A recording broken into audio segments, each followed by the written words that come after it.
يا الله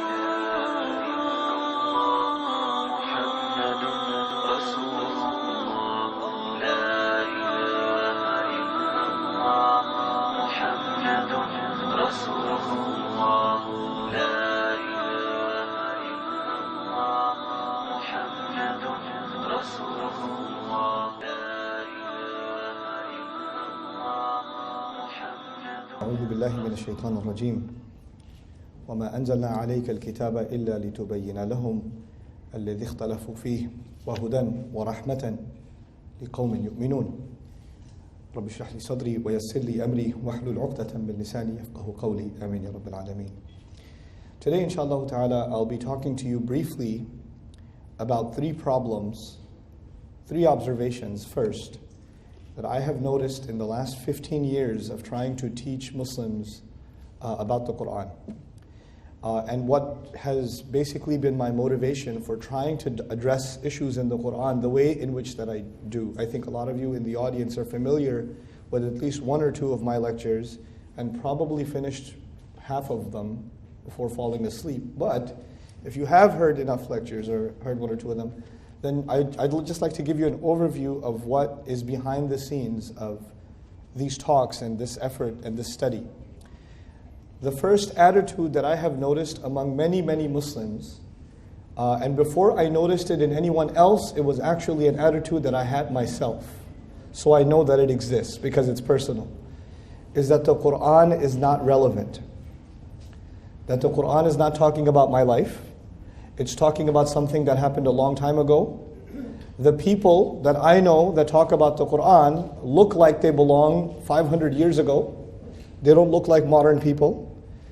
These people, when they speak in a way that nobody else speaks. My friends don't talk like this. My colleagues at work don't talk like this. My professors at school don't talk like this. As a matter of fact, you could be friends with a khatib. And when you're talking to them, they talk to you perfectly normally. But as soon as they get up on the mimbar, they talk differently. They talk like they belong in a different time. And it becomes almost disconnected from you. So the first impression I had of religious conversation, Qur'an, Sunnah, the whole thing, was that this does not belong in this time. This is some old thing, and this is for people that are old-minded. You cannot have this religion and live in modern times. You cannot combine those two things. It's impossible. That's number one. And as a matter of fact, even in so many lectures that I heard, all they talked about was how bad these times are, and how good the old times used to be. That's all they talk about, is these times are very bad and old times were very, very good. And so I say to myself, well, old times are over, so I guess it's bad now. So what's the point?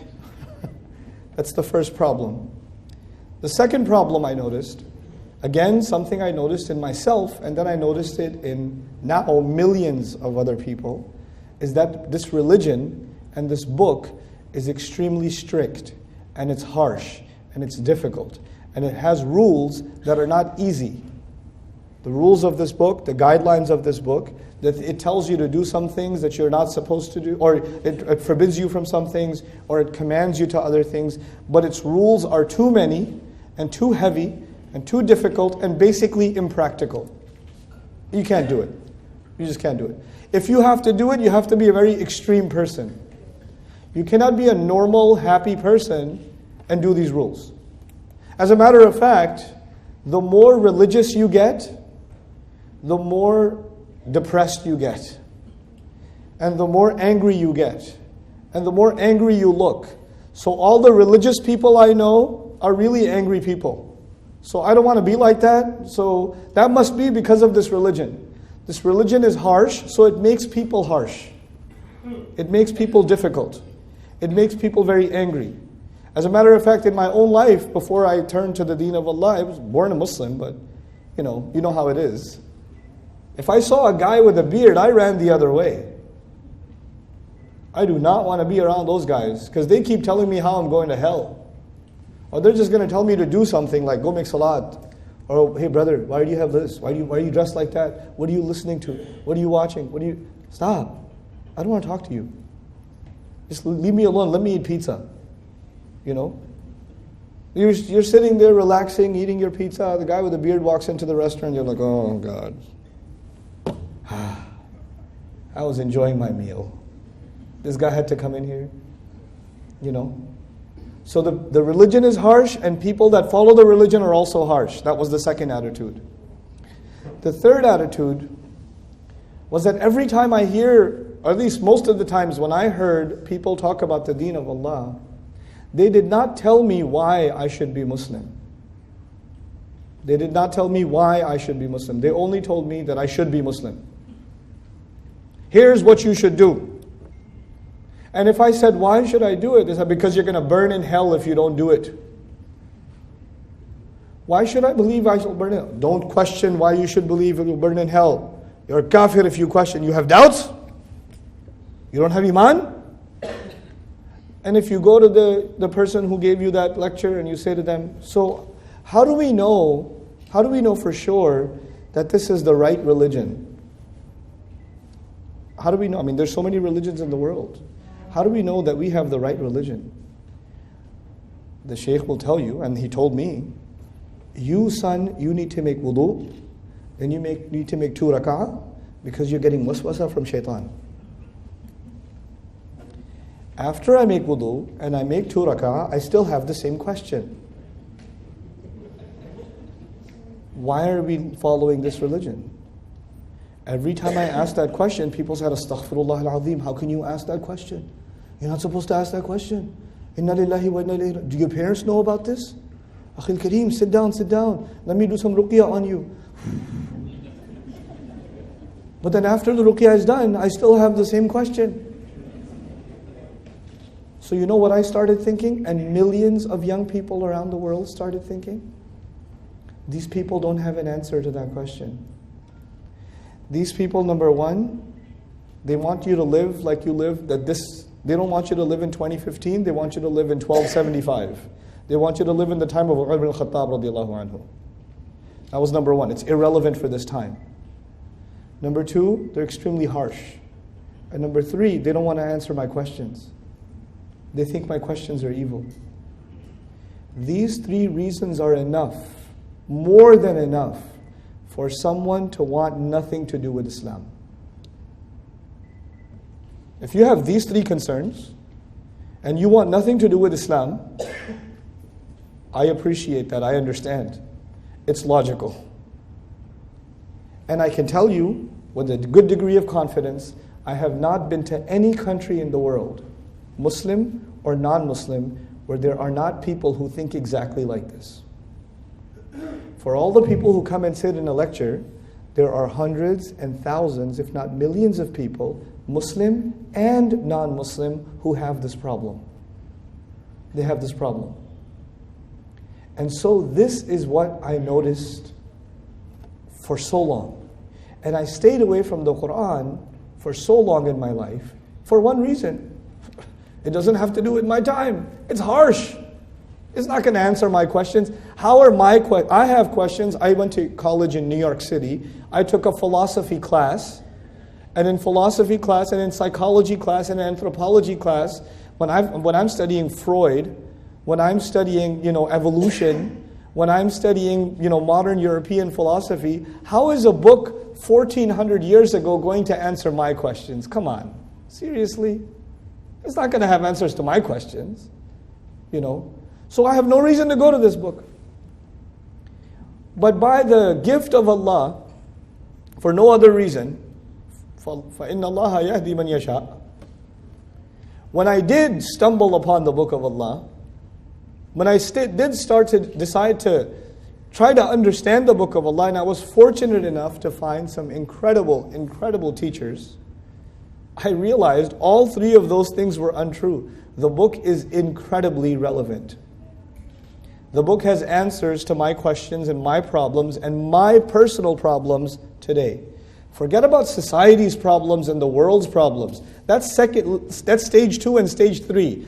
I'm talking stage 1, my personal problems. It has answers. The second issue was it's harsh. The more I studied the book, I realized people are harsh, but the book is not harsh. Allah sent the book as a rahmah. but we don't have rahmah. So when we talk about the book, we talk about the book, but we take out the rahmah. That's what we do. Allah's book doesn't do that, we do that. Okay, we're intolerant. We're intolerant. And I'll talk about that a little bit later, some more. And then the third problem was that people don't want to answer my questions. I have questions and they say, Astaghfirullah, this is from shaitan. But the Qur'an says, Hatu burhanakum in kuntum sadiqeen. The Qur'an is inviting people to ask questions and bring their criticisms. Which religion in the world says, please criticize? No other religion other than Islam. Please, we would invite you to question and criticize this book. فَأْتُوا بِسُورَةٍ مِّن مِثْلِهِ وَادْعُوا شُهَدَاءَكُم مِّن دُونِ اللَّهِ. I'm reading this and I'm saying, how can a book do that? I thought this book is supposed to tell me, just believe. And if you don't believe, you will burn. But this book says, no, think for yourself. أَفَلَا تَعْقِلُونَ. No other religion tells you to think. Actually, every other religion tells you, stop thinking and just believe. Stop thinking and just believe. And this book says, you cannot stop thinking. You have to think, and if you think, only then you will believe. There's no other religion like that. So I realized at the age of 19 that I had been cheated by the Muslim Ummah. I felt cheated. I have been Muslim my entire life, and nobody told me that this book actually has the answers, that this book is actually relevant, that this book isn't harsh. So the people around me that I thought will teach me the religion of Islam, they misrepresented its teachings. Personally, I felt very offended. I lost a lot of trust. I did. I didn't trust these people. I wanted to learn it for myself. I'm not blaming everybody who teaches the deen of Allah, but enough people. Enough people. And I was fortunate enough to find some incredible teachers, scholars, that actually, in my opinion, understood the deen in the spirit that it's supposed to be understood. But these people are very few. And you know what else? These teachers that I'm talking about, they're not good speakers. You have to go to them and learn from them. But if I show you a YouTube video of theirs, you'll go to sleep. So you have to go to them. And the people that misrepresented Islam to me, they were very good speakers. They were very good speakers. They're widespread. This is a problem. We keep talking about doing da'wah to non-Muslims. I am here to tell you, the ummah itself is disconnected from the Qur'an. And actually, a lot of times, when the people are hearing about the Qur'an, they are hearing a message that is harsh, that is irrelevant, and that does not answer their questions. Even though the Qur'an answers the questions, the person presenting it doesn't present it that way. And so we are misrepresenting, or let's not say misrepresenting. We are underrepresenting the Book of Allah. We are underrepresenting the Book of Allah. That is the problem that I see before me. That's the challenge of our time. That to me is the biggest challenge of our time. Things are said about the ayat of Allah. It's easy to quote an ayah of Qur'an. Very easy. It's not difficult. And it's also extremely easy to misuse an ayah of the Qur'an. It's very easy. And people do it. And you know what? Sometimes people misuse the ayat of Qur'an and innocent people die. This Qur'an, if you misuse it, it will not just create fasad on the earth. It will create, وَيَسْفِكُ الدِّمَاء, the angels had a concern. It'll spill blood. The Qur'an can be used or misused to spill blood. And it's happening. The Qur'an can be misused to push people away from Islam. It's happening. It's happening in our time. People are reciting, people that are talking about Qur'an, they're talking about it in a way that even the Muslim says, I don't want Islam anymore. I want to walk away from it. This is the tragedy of our time. Now, that was the tragedy part. I'm going to stop talking about the tragedy now. You heard enough about the tragedy. Now I'm going to start over. I'm going to talk to you about an ayah of the Qur'an. Wallahu anzala minas sama'i ma'an. Allah, in fact, He is the one that sent water from the sky. Allah is talking about rain, yes? Now bear with me. فَأَحْيَا بِهِ الْأَرْضَ بَعْدَ— then He gave life to the earth after the earth was what? The earth was dead. Allah gave life to the earth after the earth was dead. What did Allah use to give life to the earth? Water. In the example, Allah gave water to the earth, and that way the dead earth comes back to life. Without the rain, does this planet survive? This planet cannot survive without rain. That is the life of this planet. Everybody clear about that? Okay, now let's move forward. ينبت لكم به الزرع والزيتون والنخيل والأعناب ومن كل الثمرات. Both of these ayat belong to Surah An-Nahl. Allah produces for you, by using the water, Allah produces two kinds of things. Let me categorize the two kinds of things. He produces farm and, zaytun. You know what zaytun is? Good, olive, very good. And then what nakhil? What's nakhil? Sisters know Arabic vocabulary. Guys are getting some good sleep. I knew that one. Wal a'nab? 3-0. Wal a'nab. Wa min kulli thamarat? 4-0. All kinds of fruits. Now listen, on the one hand you have farm and palm trees and grapes. These things don't grow by themselves. You have to take care of those trees and you have to grow a farm. A farm does not happen by itself. You have to put a lot of work into a farm for it to grow properly. You understand? Okay. Huh? Jungles and wild trees. Right. So now when Allah says all kinds of fruits, when He says all kinds of fruits, now if you go into like the South American jungles, or you go into the Africas, will you see all kinds of fruits on the trees? Yeah, all kinds of fruits. But are there farmers in those jungles? No, it goes on its own. What Allah is telling us is He sends water from the sky, and when He sends water from the sky, there is some kind of fruits or vegetation that people have to farm. You have to take care of those plants. Unless you take care of them, they will not grow. And then there are some plants and some fruits that will grow on their own with no effort from you. That's out in the wild, yes? Two kinds of life on the earth come out from the rain. You understand the point so far? Okay. But actually, remarkably, the ayah that I shared with you, Wallahu anzala minas sama'i ma'an, is not actually about the water and the sky. That's its second purpose. Its primary purpose is dictated by the ayah that came before it. And the ayah that came before it is وَمَا أَنزَلْنَا عَلَيْكَ الْكِتَابَ إِلَّا لِتُبَيِّنَ لَهُمْ الَّذِي اخْتَلَفُوا فِيهِ وَهُدًى وَرَحْمَةً لِقَوْمٍ يُؤْمِنُونَ. The previous ayah says, Allah sent the book from the sky. In the next ayah, He said, Allah sent the water from the sky.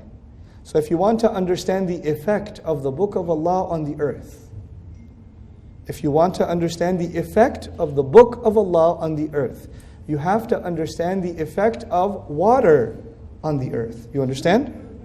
Now, what does water do? Water brings life to the earth. Is it essential for the survival of the earth? Yes.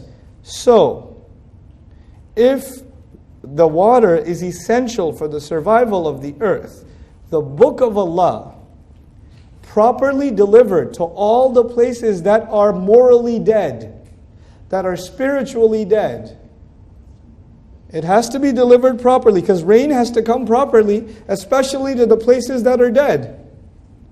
It has to go to those places, and even if they have been dead for centuries, it will bring them back to life. So no matter how bad the situation is, no matter how dead the earth is, when water can bring the earth back to life, no matter how bad the political situation of the world is, no matter how bad the moral situation of the world is, no matter how bad the media is in any day and age, no matter how low the Muslims have become, this book has the power to bring people back to life.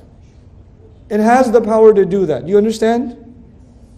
But when the water comes down, there are two kinds of plants. Plants that grow on their own, and plants that you have to what? Are there people in the world that I never met them?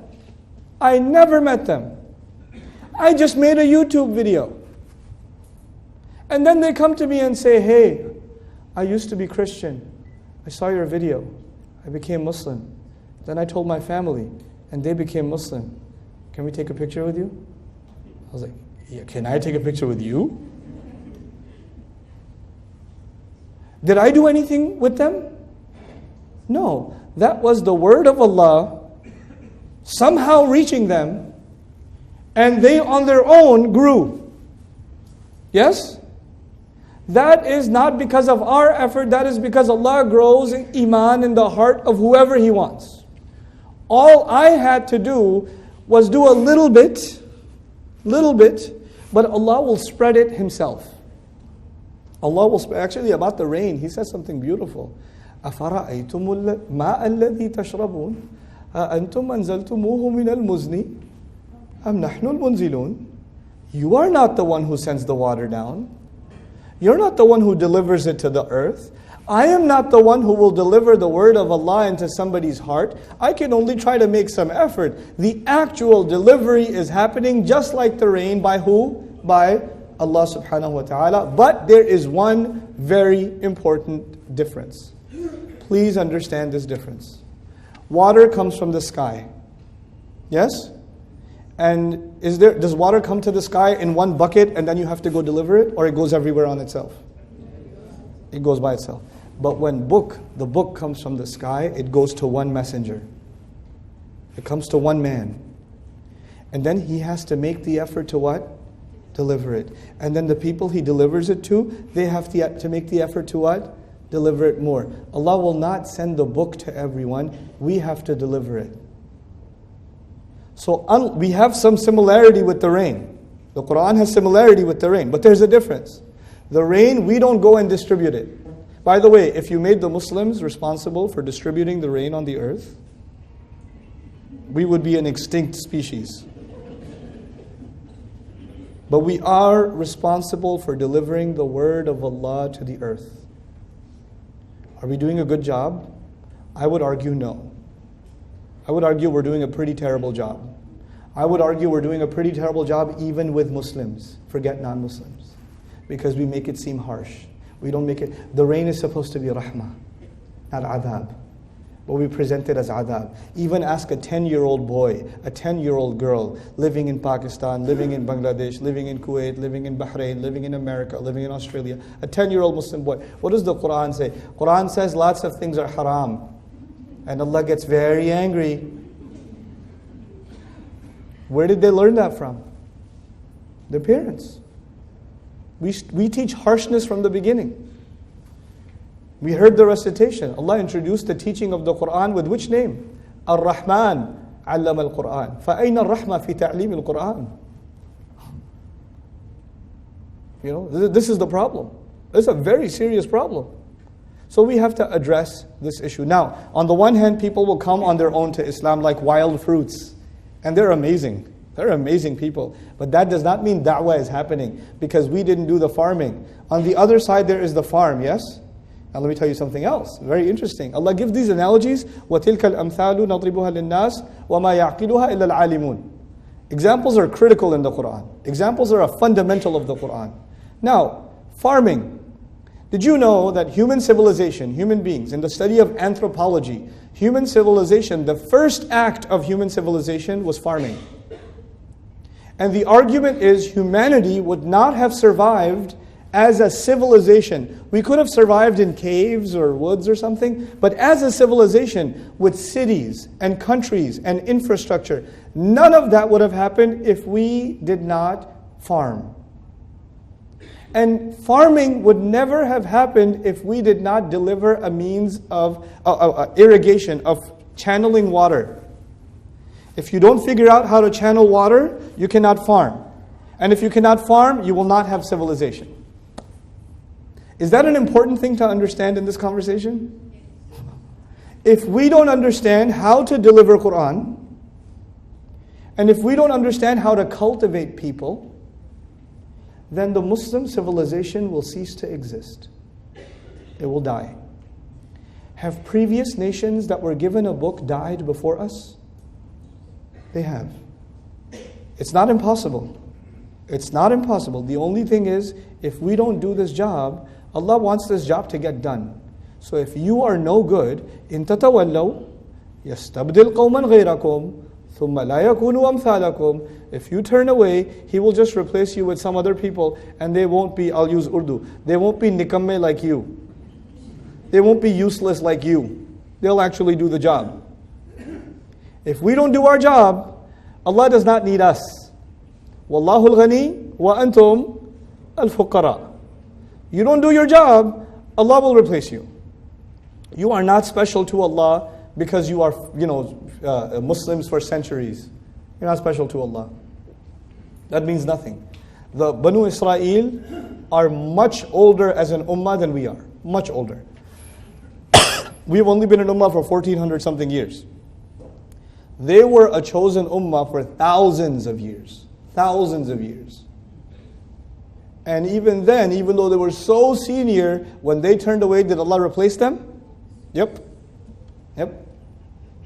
You're not special, I'm not special. We can be replaced. The job is what is important, not you, not me. The job is important. Now let's talk about that job. My argument is that today, the only solution, the only thing that can bring life back, spiritual life, moral life, ethical life, back to the Muslims, and by the way, by extension to the entire world, because the entire world needs it. The only thing that can bring life back to this earth is the Book of Allah. The humanity needs it. They have conventions about environmental crisis. They have conventions about political crises. There are, United Nations, charters. They meet about all kinds of humanitarian, drastic situations that are happening all over the world. The crisis situations in the world keep growing and growing and growing and growing. If you're watching CNN 24 hours a day, you are listening to human tragedy 24 hours a day. Human news is just tragedy. That's all it is. Which means the earth is dying. And Allah told us the only thing that can bring it to life and save its life is what? The Book of Allah. The problem though is some people who want to further kill are using the Book of Allah. They're using the Book of Allah not to spread life, but to spread death. To spread death. And they claim that they have the right understanding of the Book of Allah. And I argue the following. Here's how we as an ummah have to fix this problem. Nothing, please listen to this carefully, it's going to sound politically incorrect, it's going to sound controversial, some of you will be offended, but I don't care. لا نخاف في الله لومة لائم. Nothing is above the Book of Allah. وَكَلِمَةُ اللَّهِ هِيَ الْعُلْيَا. Nothing is above the Book of Allah. Unfortunately, in our times, sometimes you and I have an idea. We already have an idea. And now we want that idea to be justified by the Book of Allah. So we develop our idea first, and then we find daleel in the Book of Allah. What was on top? Qur'an or your idea? Your idea. And you put the ayat underneath it to justify. The ayat of Allah are now being used to justify your philosophy. You are not extracting the philosophy and the thinking and the solution from the Book of Allah. You already have the solution. You just want to justify it from the Book of Allah. This is a disservice to the Qur'an. For example, there are people who talk about the mission of the Qur'an is da'wah. Where did you get this from? I don't know, but the mission of the Qur'an is da'wah. So what about the ayat of talaq? What about the ayat of taking care of your parents? What about, those are important, but the real mission is da'wah. So you decide which ayat are the real mission and which ayat are the... How do you decide? Where did you come from? Who are you to put that rule on top of Allah's book? Da'wah is part of Allah's book's mission. It's not the only mission. It's not the only teaching. I was recently giving a khutbah on Surah Al-Mujadala, and I said, look, every surah is a curriculum from Allah. Every surah is a khutbah from Allah, a sermon, a maw'idah from Allah, yes? And Allah knows what is most important, what is next, what is next, what is next. What He mentions first is the most important thing. Then He mentions what comes next, what comes next. Like any teacher does, the most important lessons come first. Surah Al-Rahman, we just heard the recitation. What's the most important part of Surah Al-Rahman? Ar-Rahmanu 'allama al-Qur'an. Everything else is what? Second. ألم ترى أن الله يعلم ما في السماوات وما في الأرض ما يكون من نجوى ثلاثة إلا هو رابعهم ولا خمسة إلا هو سادسهم ولا أدنى من ذلك ولا أكثر إلا هو معهم أينما كانوا. Wait, Najwa means people conspire against the Prophet sallallahu alaihi wasallam. People are conspiring sometimes to undermine the Prophet's mission. Sometimes they're conspiring, they're making conspiracy, secret meetings to kill the Prophet sallallahu alaihi wasallam. That's a pretty serious problem. But in Surah Al-Mujadala, that is problem number what? 2. What was problem number 1? A woman has a problem with her husband. What? No. Yeah, that's a spot. The real issue is Najwa. Who are you to decide? Allah teaches the way He wants to teach. I'm reminded of the question Allah asks in Surah Al-Hujurat. قُلْ أَتُعَلِّمُونَ اللَّهَ بِدِينِكُمْ. Oh, you're going to teach Allah your deen? You're going to teach Him your deen? You decide what's more important. You know? So what we do is we take selections of ayat. These are the important ayat. These are the ayat that we have to have our curriculum with. The rest of Qur'an is secondary. Even if you don't say it, you're thinking it. And that thinking is problematic.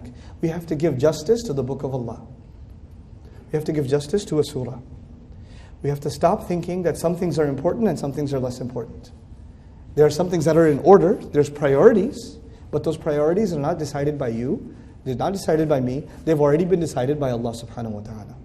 They have already been decided. Now think about this. Now, this is the last thing I'll share with you and I'm done. Then I just want to hear from you guys. When I was in New York, when I was not a religious person, I was a Muslim, not a religious person. When I first got exposed to Islam, the thing about New York is it's a crazy place. Every masjid has its own Islam. Literally, every masjid has its own Islam. You know, كُلُّ حِزْبٍ بِمَا لَدَيْهِمْ فَرِحُونَ. This is actually, I saw it in New York. Every group believes they are the right one, and they will give you a lot of khutbah and a lot of lectures about how wrong the next door neighbor is. And then when you go to that one, they will tell you how perfect they are and how evil those guys are. And I have a problem that I like to go, when I learn something, I like to really learn it. So I go to group number 1 and I learn so much from them that I become part of them. And then I say, okay, I've learned enough. Now I'm going to go to group number 2 and I'm going to learn so much from them, I'll become part of them. I know it's crazy, but I did that. So I went from one group to another group, to another group, to another group. I was a tourist. Okay? And when I was done, I realized something. Every group decides one thing is the most important thing. And their entire picture of Islam is based on that one concept. One group says the most important thing is da'wah. Forget everything else. Another group says the most important thing is how you look. You should look a certain way. If you don't look like this, then you're not a good Muslim. Another group says, no, you have to have these books. If you don't go through these books, then you're not a good Muslim. You don't really know your Islam. And they're not talking about Qur'an, by the way. There are other secondary books.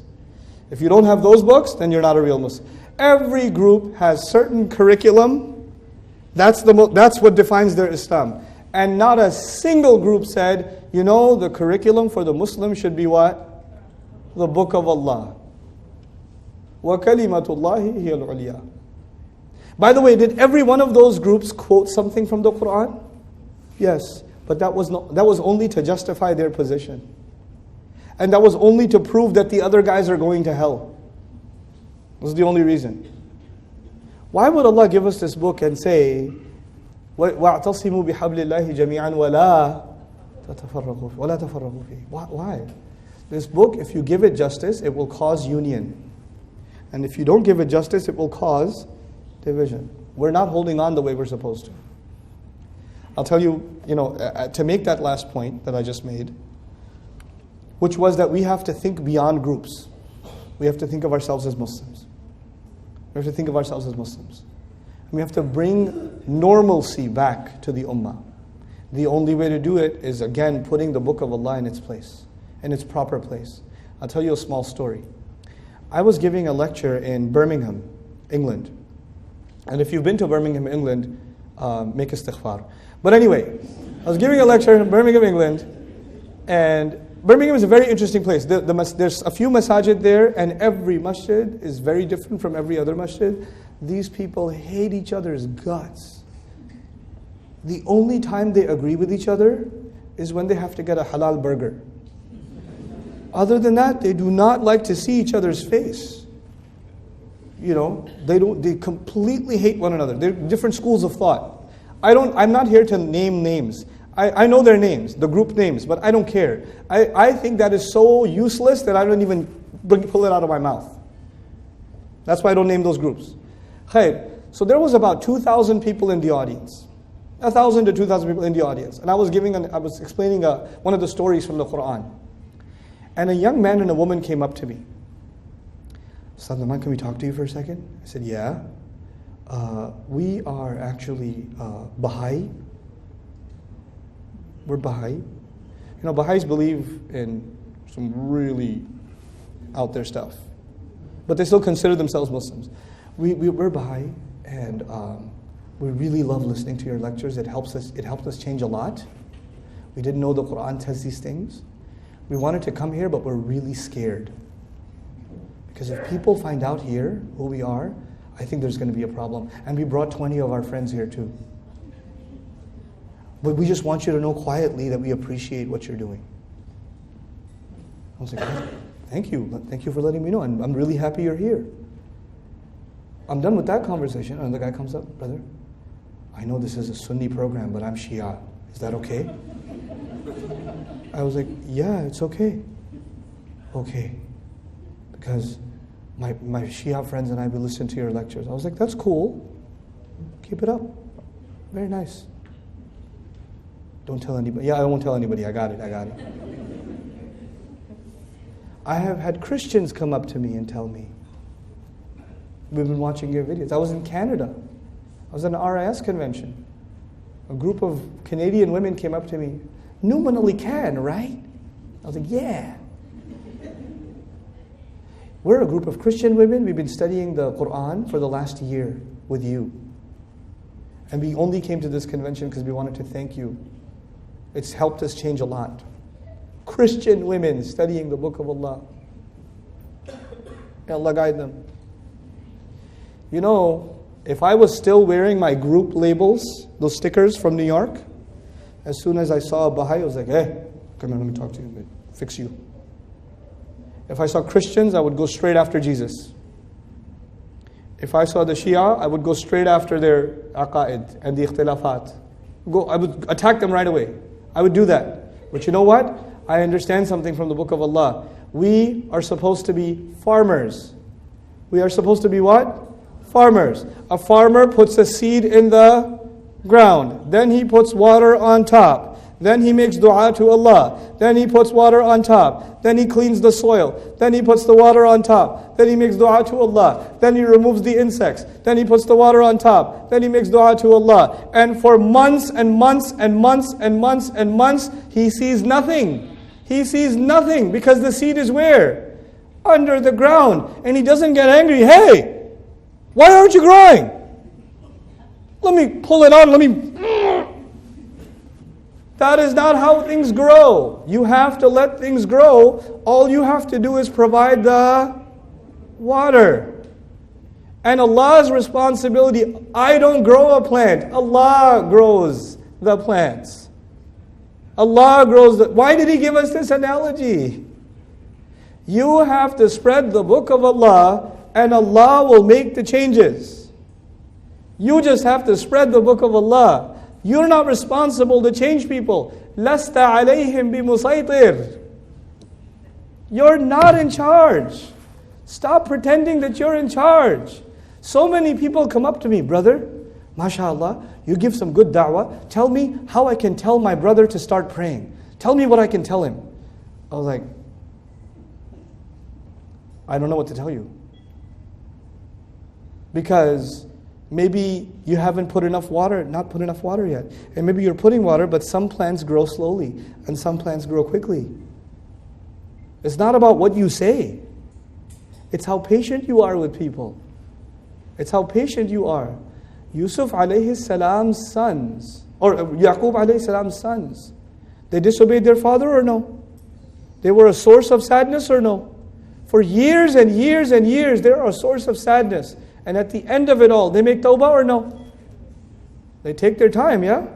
Some seeds take a long time to come out. فَصَبْرٌ جَمِيلٌ. Yaqub alayhi salam doesn't turn to Allah, Ya Allah, give me something I can say to my sons so they can change. It doesn't work like that. It doesn't work like that. We are impatient with each other. We want changes to come like that, quickly. If the best generation took 23 years, first of all, we're not the best generation. But if they took 23 years of exposure to this book, our challenge today is let's re-expose the people to the book of Allah like they've never experienced it before, so they can remove the assumptions that they've had about the book of Allah. Non-Muslims have misconceptions about the Qur'an, and my conclusion is Muslims have misconceptions about the Qur'an. We have to fix the misconceptions for the entire world. We have to show the world how beautiful, how remarkable, how incredible, how loving, how merciful, how addictive this book is. That's what we have to do. May Allah Azza wa Jal help us do our job, and may Allah Azza wa Jal increase our love and affection for the book of Allah and the sunnah of His Messenger sallallahu alaihi wasallam. Barakallahu li wa lakum. Thank you so very much.